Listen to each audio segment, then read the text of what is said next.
Bien, pues aquí estamos, dice, un foco incandescente usa un alambre de tungsteno que en condiciones de operación alcanza 1800 grados centígrados. Si el voltaje se mantiene en 120 volts, calcula la corriente que pasa por el foco cuando el filamento está a 20 grados centígrados, cuando recién se enciende. Si a 1800 grados centígrados consume 0.5 amperes. Para el tungsteno su resistividad es de 5.6 por 10 a la menos 8 ohm metro. Y el coeficiente de temperatura 4.5 por 10 a la menos 3 grados centígrados a la menos 1. En la actualidad ya casi no se usan los filamentos de tungsteno en focos, ya es otro sistema, y entonces esos focos incandescentes consumían mucha energía, gran parte de la energía eléctrica se convertía en calor, y no era iluminación, aproximadamente el 80% era calor, y por eso a veces prendíamos las luces para calentar los cuartos. Pero yo creo que a la gran mayoría de ustedes les llegó a pasar que prenden el foco, si era un foco incandescente, y se fundía. Y normalmente los focos no se fundían en estado de estar ya en condiciones normales de operación, sino cuando recién los prendía uno. Eso era porque el filamento estaba frío, y al momento en que está frío, la resistividad es menor y pasa mayor corriente. Al pasar mayor corriente, el filamento se fundía, tiene una limitante. Ok, entonces lo que tenemos que plantear es que si sabemos que el voltaje no va a cambiar y ese es constante, de 120 volts. La corriente, vamos a poner la corriente, era de 0.5 amperes en condiciones de operación, y la resistencia en esas condiciones no la conozco. Hay que recordar que la resistencia depende de la resistividad, el área del filamento en este caso y la longitud del filamento, es ρL sobre A, así es.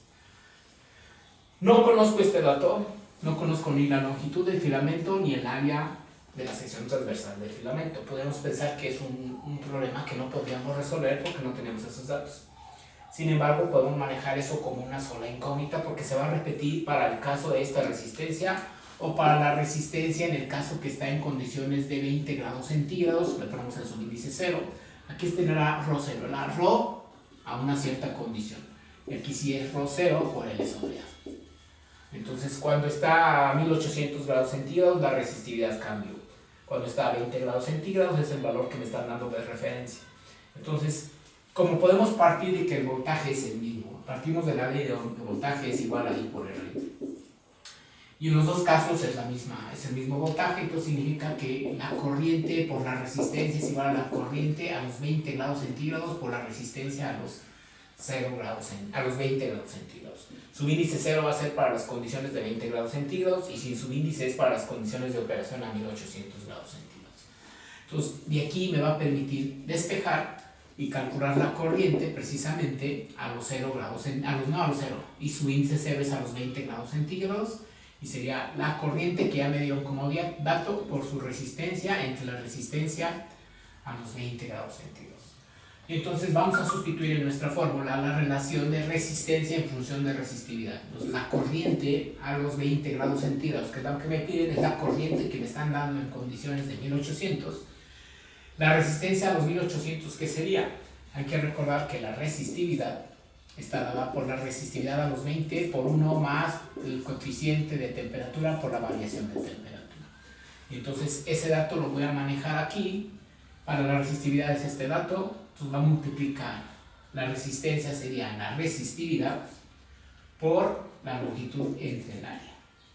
¿De acuerdo? En el denominador, ¿qué va a quedar? La resistencia a los 20 grados centígrados, que es la resistividad por L entre el área. Entonces estos factores se van a simplificar y nada más queda la corriente por la resistividad a los 1800 entre la resistividad a los 20 grados centígrados. La corriente ya la conocemos, entonces presentamos la resistividad a los 1800, que es esta fórmula, la resistividad a los 20 por 1 más alfa por delta T, dividido entre la resistividad a los 20 grados centígrados. Entonces se va a simplificar la resistividad, no la necesitábamos, aunque el problema me la dio, al final de cuentas se simplifica, y esto me queda en función de la corriente conocida por 1 más alfa por el delta T. Entonces este delta T es la diferencia de temperatura de 1800 menos la temperatura considerada de 20 grados centígrados. Entonces I0 es la corriente, que es 0.5 amperes por 1 más el coeficiente de temperatura, que es 4.5 por 10 a la menos 3 sobre grados centígrados, y esto se multiplica por 1800 menos 20 en grados centígrados, se cierra el paréntesis, y entonces ya podemos hacer esta operación. Entonces quedaría 1800 menos 20, son 1780 la variación de temperatura, por 4.5 exponente menos 3, le sumamos 1, esto me da 8 más 1, da 9.01, por 0.5, esto me da 4.51 amperes. Pues esa fue la corriente, se incrementó la corriente 9 veces por el efecto de la temperatura. Entonces, cuando la temperatura está en 1800 grados centígrados, el foco consume medio ampere. Pero cuando recién prendemos el foco, que está aproximadamente a temperatura ambiente, la resistividad es menor y por eso fluye mayor corriente y eso corre el riesgo de fundir el foco. Nos estamos viendo, espero que hayan entendido.